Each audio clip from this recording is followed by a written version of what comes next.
considero um privilégio, porque, como a minha querida Maria Lúcia Alfarra lembrou, e eu fiquei muito consolada com o que disse a professora Ana Maria Biné, que aqui na Faculdade de Letras os especialistas não sabiam quem era a Judite Teixeira. Eu estou sempre a sentir-me uma ignorância infinita e, portanto, fiquei muito feliz por, nos idos dos anos 90, tê-la metido num romance, e devo dizer também que a meti para que alguém perguntasse por ela, não é? Para afastar um bocadinho, para tentar interessar alguém, e consegui algumas vezes, mais fora de Portugal do que em Portugal, devo dizer, que me perguntassem quem é aquela Judite. Ela aparecia como visita de casa de uns protagonistas da história, que se passa parcialmente nessa época, e onde se conta também, assim por alto, o destino que falou, o destino que foi dado às obras dela, enfim, a completa censura, e mais que censura, queimar os livros, enfim, já falarei mais disso. Mas, portanto, para mim é comovente este momento, de estarmos aqui a celebrá-la, em cima do Orfeu dos Rapazes, e agradeço muito, de novo, à organização. E já agora gostaria também de agradecer a presença da minha editora, Cecília Andrade, da Dom Quixote, que, por coincidência, é editora também do fantástico livro que recuperou a obra da Judite Teixeira, organizado pela Cláudia Paz Alonso e pelo Fábio Mário Silva. E é muito bom saber que nesta crise, porque estamos a atravessar um momento de grave crise na literatura, não crise, penso que não crise de criação, mas crise de indústria, porque a literatura tornou-se uma indústria, e há uma grande confusão neste momento. A poesia em particular sofre com isso, e por isso eu gostaria de sublinhar o trabalho e a persistência da Cecília, em condições às vezes complicadas, na defesa de livros em particular como este, e dá-se o caso dela ser também a minha editora e a editora da Teresa Horta, por coincidência, e portanto agradeço-lhe também a presença. Bom, e sem mais delongas, vou passar então ao texto, que se chama Judite Teixeira, Maria Teresa Horta, Poéticas do Corpo. As obras poéticas de Judite Teixeira e Maria Teresa Horta sinalizam um percurso de experimentação textual do corpo e da sensualidade, secularmente interdito às escritoras do sexo feminino. As estrelas tranquilas da tradição são por elas diferentemente incendiadas, e cada fragmento incinerado dessa tradição é por elas reelaborado como rastilho para um novo universo estético e ficcional, a partir do elemento regenerador e luminoso do fogo, muitas vezes através do próprio sol, ancestral e mitologicamente associado ao masculino. A determinação na busca das palavras da nudez, muito diversa da nudez das palavras procurada por Sofia de Melbrenner Andressen, por exemplo, estabelece uma unidade de raiz nos trabalhos formalmente muito distintos destas duas autoras e esclarece-nos quanto à persistência de limites e tabus sociológicos e académicos no que se refere à recepção dos discursos literários de autoria feminina. A unanimidade da rejeição crítica desta poética, assumidamente erótica e erotizada, conduziu os poetas a uma reiteração enfática das marcas da chamada, entre aspas, diferença feminina nas suas obras, integrando de forma eufórica e reivindicativa os elementos da guetização de género rejeitados pelo sistema patriarcal ainda hoje dominante, modelado pelo cânon ocidental, sintetizado por Harold Bloom. Na sua História da Literatura Erótica, Alexandrian diz que não há obras-primas do erotismo escritas por mulheres, e justifica, e cito: a causa disso é a própria natureza do erotismo das mulheres, muito menos cerebral do que o dos homens. Elas podem experimentar sensações sexuais mais vivas ou profundas do que as deles, mas estão menos aptas do que eles a convertê-las em ideias ou imagens. Fim de citação. Maria Teresa Horta declina a definição neutra e contemporaneamente consensual de poeta, reclamando para si a designação de poetisa, procurando deste modo reabilitar o termo marcado pelo género que a história da literatura tem menorizado de um modo sistemático. Nesta breve análise, consideraremos 2 livros separados por 80 anos.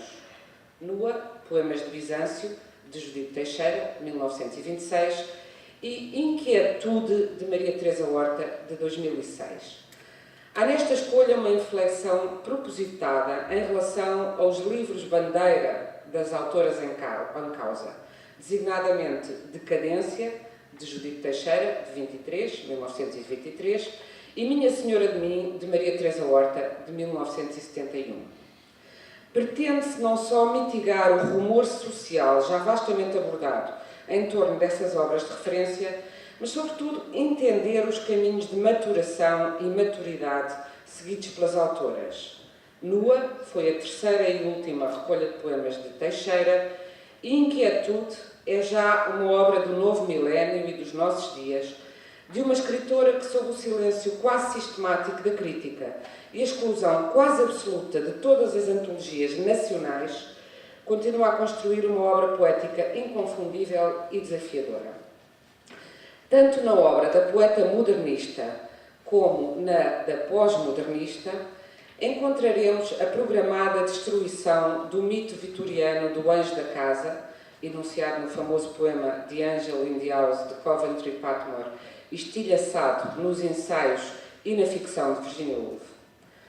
Seguindo o enquadramento teórico de Ana M. Klobuka, no seminal O Formato Mulher, a emergência da autoria feminina na poesia portuguesa, adotaremos, e cito, de forma programaticamente provisória, o essencialismo estratégico da perspectiva ginocrítica, sem perder de vista o horizonte no qual se esboça a hipótese de ultrapassagem das suas limitações, uma vez plenamente efetuada a crítica da razão patriarcal. Fim de citação. Este recurso necessário a uma estratégia essencialista rejeita, todavia, a longa mitologia da, entre aspas, essência feminina, à qual Freud procurou dar validação clínica ou científica, que se nos afigura descendente direta, embora não invocada como tal, do mito vitoriano do anjo doméstico. A nossa perspectiva acompanha a dos feminismos ditos de terceira vaga, que partem da reflexão de Simone de Beauvoir, segundo a qual a mulher, enquanto outro, é uma construção do homem. Habitando as escritoras estudadas neste texto um mundo no qual a marca do género sociossexual se prolonga como tema de amplas dissertações parafilosóficas, mesmo e até em contexto académico, não poderíamos elidir da nossa leitura a voluntária marca de género que, com maior ou menor ironia, informa estes poemas. A definição de cultura feminina de George Simmel, no volume de ensaios com esse mesmo título, desenhou a ideia de um feminino como mecanismo de unidade face a um masculino entendido como fragmentação e dispersão. Essa definição foi integrada no chamado feminismo da diferença, causando evidentes distorções moralizantes na análise literária de obras escritas por mulheres. Ana Klobuka apresenta, no ensaio anteriormente referido, interessantes e variados exemplos desses afunilamentos de análise, ainda muito em voga no universo da literatura de expressão portuguesa. A mensagem de Virginia Woolf no ensaio Professions for Women, em que explicava que para que uma mulher se tornasse escritora tinha de matar o fantasma omnipresente do anjo da casa, continua, em nosso entender, amordaçada pela ideia do feminino como instância de superioridade ética, tal como o definiu Mary Wollstonecraft em 1792, e depois Simmel, seguido não só por Freud, mas também pela sua discípula Luandres Salomé e por uma multidão de filósofos e escritores de ambos os sexos, incluindo a desassombrada poeta e ensaísta que foi Natália Correia. Ou seja, gueto de mulheres. A atual proliferação de estudos e colóquios sobre a escrita feminina, por oposição à escrita, que não necessita de adjetivo, confirma a permanência do gueto, que sobrevive ironicamente através da conivência das próprias discriminadas. Entendemos que é tempo de retirar Judite Teixeira e Maria Teresa Horta do jardim morado e infantilizante, ainda que provocatório, ou também por provocatório, do género, e dar a ver a originalidade dos seus caminhos num diálogo contrastado que avança pelo forro da tradição e pelas contradições da modernidade. Se foi em Fernando Pessoa que, como observa Nuno Júdice, e cito, o modernismo encontra o primeiro teórico consistente, é na Era do Orfeu, no livro A Era do Orfeu que Nuno Júdice diz isto, de 1986, Judite Teixeira terá de estar fora deste movimento estético, dado que o mesmo Pessoa decretou que esta autora, e cito, não tem lugar, abstrata e absolutamente falando. Não houve, aliás, como já aqui foi referido, lugar para nenhuma mulher no projeto do primeiro modernismo português, a não ser para as inventadas pelos colaboradores da revista Orfeu. No entanto, como sublinha Cláudia Passos Alonso no estudo introdutório à obra completa desta poeta, é bem claro, e cito, é bem claro que Teixeira manteve um extenso e original diálogo com autores masculinos, quer finicirculares, quer contemporâneos, acrescentando até que não é de excluir que o próprio título da coletânea nua lhe possa ter sido sugerido por um poema do brasileiro Olavo Bilac. A indiferença, fim de citação, a indiferença e o desdém a que eram voltadas e continuam a ser, embora de modo mais subtil, as autoras do sexo feminino nunca lhes travou a curiosidade nem o ímpeto de descoberta, antes pelo contrário. O estranhamento que constituiu o eixo fulcral do modernismo e que, como assinala Osvaldo Silvestre, e cito, coloca a tónica na percepção renovada como um fim em si mesmo, ou na desfamiliarização das normas sociais como sendo normas historicamente construídas e por isso alteráveis, fim de citação, sempre foi para as criadoras do sexo feminino estranhamente familiar. Por outro lado, como assinala Helena Carvalhão Boesco, o presente é um momento do moderno por excelência, mas é também o seu tempus mais paradoxal.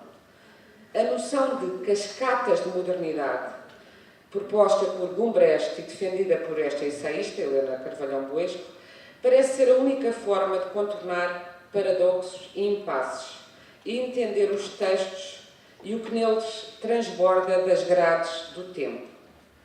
Qualquer tentativa de abordagem historicista deve levar em conta também a desconstrução operada por Jacques Derrida sobre a oposição romântica entre o natural e o social ou cultural, verificando que não existe natureza, mas apenas os seus efeitos, na desnaturalização ou naturalização. Na poesia de Teixeira, como na de Horta, o confronto entre passado e presente é visível e tempestuoso. Teixeira segue muitas convenções da poesia romântica, fazendo-as implodir. Horta revisita as cantigas de amigo e de amor e os poetas renascentistas numa homenagem simultaneamente terna e irónica, arrastando-os para a modernidade de explosão em explosão. Ambas conseguiram desenhar mundos singulares e reativar palavras exaustas a partir do mergulho consciente e corajoso na escuridão do corpo e do desejo. O primeiro poema da coletânea Nua intitula-se A Vida e começa com a palavra sim. O primeiro poema da coletânea Inquietude intitula-se Corpo e começa com a afirmação sou voraz. Uma mesma afirmação convicta do ser e de uma sexualidade panótica reúne estas obras tão distintas entre si. O livro de Teixeira abre com uma epígrafe de René Vivian, escritora e poeta britânica e lésbica precocemente morta, pelo álcool ou pela fome. O livro de Horta traz no seu pórtico uma frase de Sylvia Plath, também escritora e poeta, também britânica, mas heterossexual e também precocemente morta, por suicídio. Deste modo, ambos os livros assumem a pertença a uma história em ação e a escrita como passagem de testemunho, e desforra intergeracional. Não é invulgar o aparecimento de dois poemas com o mesmo título na obra do mesmo autor, menos ainda nas obras de diferentes autores. É, aliás, interessante analisar de que modo as sucessivas artes poéticas, no sentido de poemas, sobre a própria elaboração do poema, do mesmo poeta, muito frequentes na poesia contemporânea, reescrevem o sentido ou o significado de uma determinada obra. Nos livros de Judite Teixeira e Maria Teresa Horta, sobre os quais particularmente incide este ensaio, encontramos dois pares de poemas com o mesmo título, a saber, Volúpia e Confissão. Não se trata de títulos anódinos. A palavra volúpia refere-se ao prazer sensual, dimensão da existência que na época de Teixeira claramente pertencia ao domínio do masculino e deveria ser negada, ou pelo menos silenciada, pelos autores do sexo feminino. Um poema de Flor Bela Espanca, com esse mesmo título, será publicado em 1931 na sua coletânea poética póstuma Charneca em Flor. Em 2006, a palavra volúpia não representa já um programa de escândalo, um manifesto contra as convenções sociais. Mas, curiosamente, parece-nos que não deixou de ser uma palavra esteticamente menorizada pela sua clareza enfática. Remete para um imaginário de excesso que a cartilha da crítica contemporânea valoriza no domínio da abjeção, que se reporta à dor e à carência, e rejeita no que se refere ao êxtase, ao prazer e à abundância. Já a confissão reenvia para o universo romântico do lirismo subjetivo que as sucessivas vagas modernistas pretenderam arredar para a arca das inutilidades históricas, tomando como um binóculo demasiado estreito e de alcance limitado. A história, porém, tem tendência a ser bem mais instável e movediça do que pressupõem aqueles e aquelas que a vão construindo. Confrontemos então os dois pares de poemas em causa. Volúpia, de Judite Teixeira, é um soneto italiano em decassílabo de rima interpolada, que aliás surge incluído na terceira das 5 secções do livro, também ela sob o título Volúpia, o que reitera a força da palavra. Sublinhamos que o livro de Teixeira tem 34 poemas e o de Horta 105, e que as edições utilizadas em ambos os casos correspondem às mais recentes, designadamente Poesia e Prosa de Judite Teixeira e Poesia Reunida de Maria Teresa Horta. E passo então a ler o poema Volúpia de Teixeira. Era já tarde e tu continuavas entre os meus braços trêmulos, cansados.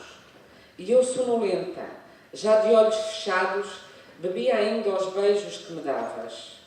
Passaram horas, nossas bocas flavas, muito unidas, em haustos repousados, queimavam os meus sonhos macerados como rescaldo de candentes lavas. Veio a manhã e o sol, feroz, risonho, entrou na minha alcova adormecida, quebrando o lírio roxo do meu sonho.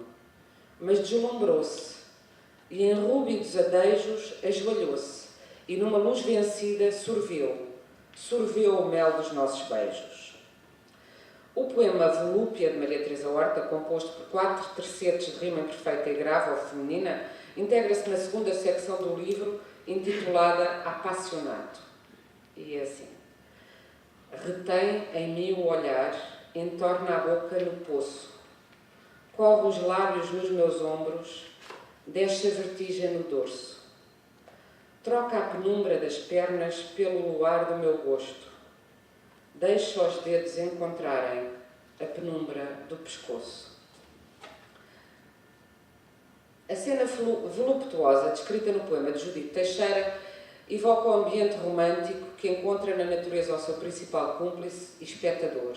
As candentes lavas, o sol feroz risonho, como o elemento masculino que é, quebrando o lírio roxo do sonho, os beijos compostos de mel e, no sujeito lírico feminino, um ser frágil, os meus braços trêmulos, cansados, que se entrega de corpo e alma através desse mediador entre a carne e o espírito que é o beijo. A energia cromática em ouro e vermelho, de bocas flavas, candentes lavas, rúbidos desejos, sol feroz, o mel dos nossos beijos, cria uma intensa metonímia dos corpos em combustão. A poética de Teixeira opera por implosão, fabricando imagens transgressoras dentro dos moldes formais e temáticos aceitos pela convenção romântica, aos quais acrescenta os tópicos e o vocabulário do decadentismo fino e secular, o sono, a noite imensa, o incêndio e a sensualidade das cores.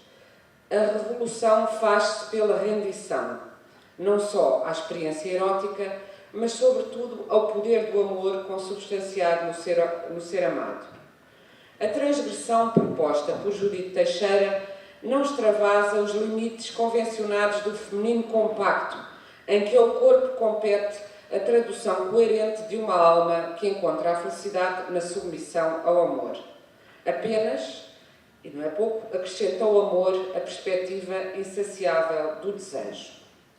Introduz na poesia portuguesa da época uma atmosfera de sofisticação e exotismo, cultivada também por Mário de Sá Carneiro, de quem é declarada admiradora, o que não representou pouco naquele tempo. Decadência, de 1923, havia sido não só proibido, como ritualmente queimado. A publicação de Nua, Poemas de Bizâncio, é seguida por um coro de enxovalhos públicos. Uma caricatura terrível no jornal O Sempre Fixe, em que a autora surge nua e obesa com o dístico Vient de paraître, inspirado na fórmula francesa que anuncia o lançamento de um livro, Vient de paraître, acompanhada por um pastiche de um poema do livro, A Bailarina Vermelha, no qual se descreve a autora sob o título A Bailarina Cor de Sangue e que começa por ela pena entornando suor a desfazer-se em banha, prosseguindo num insulto crescente.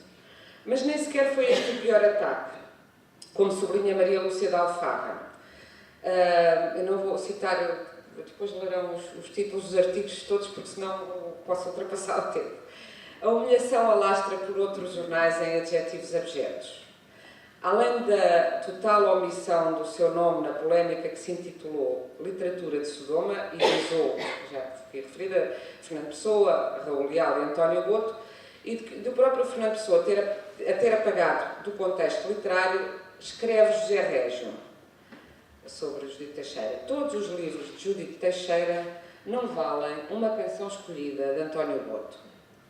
Observa de Alfarra que essa afirmação, e cito, soa como o necrológio da poetisa, que a partir desse ano silencia por completo, praticando, pois, aquele suicídio em vida que mencionei e que a partir de então deixa Portugal para um destino desconhecido. Sublinha ainda de Alfarra que, entre os intelectuais da altura, apenas Aquilino Ribeiro se refere à Judite Teixeira, considerando que a censura que havia recolhido a sua obra era vincadamente odiosa. E fim de citação. De mim, conferência em que se explicam as minhas razões sobre a vida, sobre a estética e sobre a moral, será, como registra a acima citada ensaísta, o seu canto de cisne. Nessa conferência de despedida diz Judite Teixeira, e cito: toda a luxúria em que ritmei certas atitudes nos meus poemas representa, sobretudo, a forma mais pomposa e elegante que poderia corresponder a uma atitude interior mais comandada pela arte do que pelos avisos de uma moral que uma sociedade se cansa em recomendar aos outros à força de a infringir. Maria Teresa Horta subscreveria certamente esta afirmação.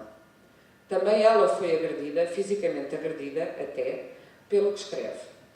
Sobre o fazer poético desta autora, escreveu António Ramos Rosa em 1987. Contra a pobreza do mundo social, contra uma realidade ressequida e desencarnada, a poeta realiza a transmutação vital, que é uma verdadeira transmutação orgânica e física do corpo humano. A atenção cirúrgica ao corpo é uma característica central na obra de Maria Teresa Horta. O corpo é o mapa do mundo, o território da permanência e da mudança, a união entre imanência e transcendência, pessoal e político. Mas é a especificidade da sua concentração sobre o corpo masculino enquanto objeto de desejo que singulariza a sua poesia e acorda os censores óbvios do período ditatorial do mesmo modo que os censores ínvios do período democrático.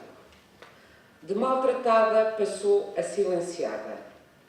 A inversão de género da musa é hoje tão ou mais penalizada do que a imoralidade do lesbianismo com que Judite Teixeira foi rotulada. Embora essa penalização ocorra de um modo subterrâneo que passa por distração e, por isso, agrava a discriminação, dificultando-lhe a denúncia.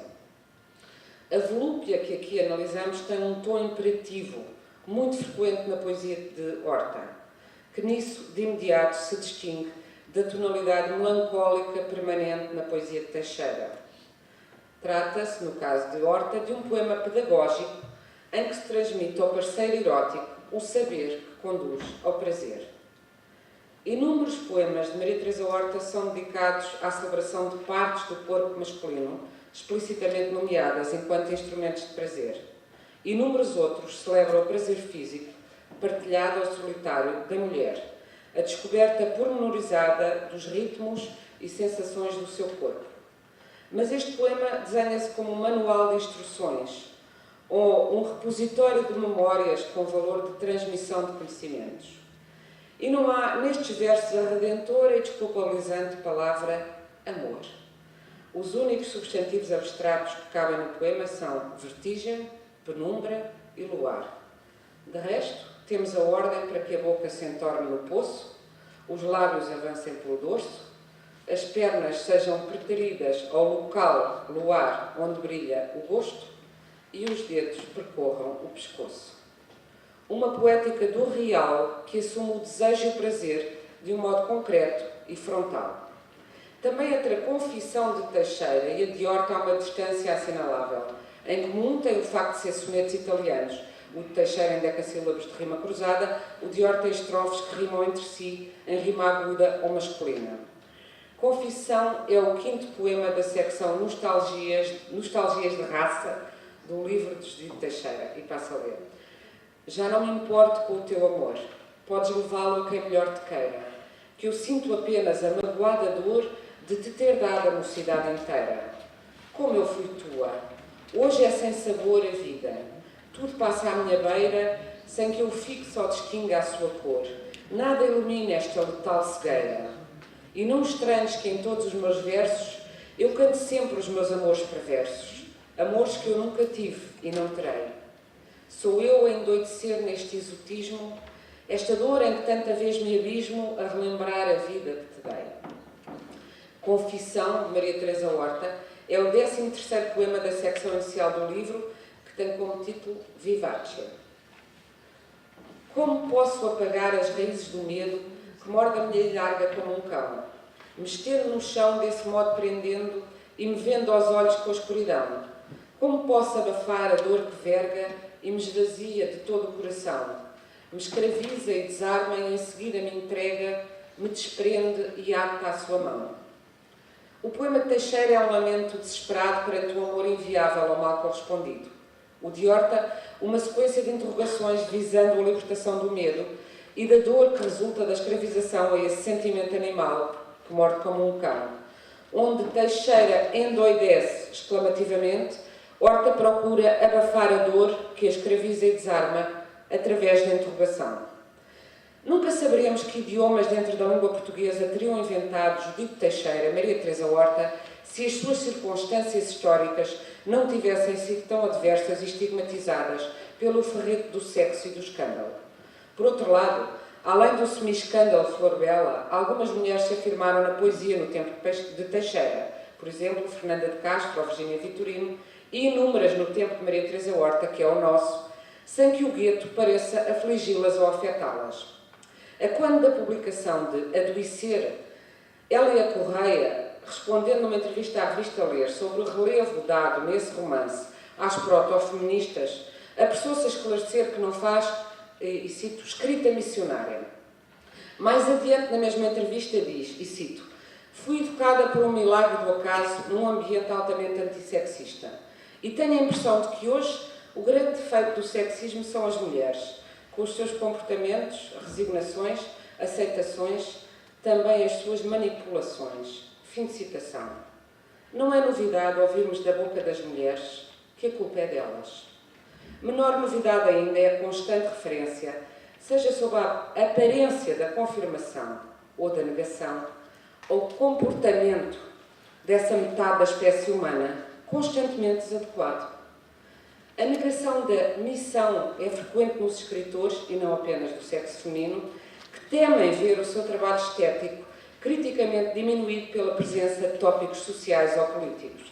Milan Kundera, por exemplo, renega sistematicamente qualquer intenção ou mensagem política na sua ficção, claramente politizada no sentido amplo e filosófico do termo. A preocupação com a demarcação do território não deixa, porém, de ser significativa. A escrita do corpo é fundamental para Judite Teixeira e para Maria Teresa Horta. As energias imagéticas de uma e outra são muito distintas entre si. A poesia de Judite Teixeira conduz-nos a um universo temporal e cultural saturado de referências cênicas orientalistas, conta-nos uma história melancólica e opulenta de 1001 noites de prazer e outras tantas de decepção. A de Maria Teresa Horta alimenta-se de um diálogo deliberadamente polémico com as tradições galaico-portuguesa e renascentista, exercendo-se, porém, como fuga à degenerescência no tempo e incrustação no prazer do instante. A importância da música, essa linguagem das linguagens que dispensa tradução e nos invade os sentidos sem pedir licença, tem sido destacada pela própria Maria Teresa Horta. Mas o cinema, paixão que se inscreve na própria biografia da autora, que foi a primeira mulher a dirigir um cineclube em Portugal, não tem menor influência no ritmo e na exatidão da sua escrita. Os seus poemas parecem fotogramas de um filme que registasse a intimidade e a comunidade dos corpos. O vigor e a originalidade destas duas expressões líricas não só dispensam o rótulo do feminino, como o enxotam para alcançar o domínio interdito do sexo, ao qual a pretensamente libertária tagarelice contemporânea só veio conferir maior opacidade. Mas não é possível falar de corpos e, sobretudo, de atração erótica sem ressaltar diferenças e semelhanças.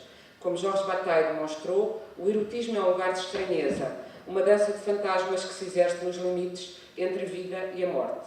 A volúpia chama pela confissão, a confissão ateia à chama da volúpia, e ambas iluminam o silêncio que prolonga o poema, como um corpo que se estende para lá da linha do fim.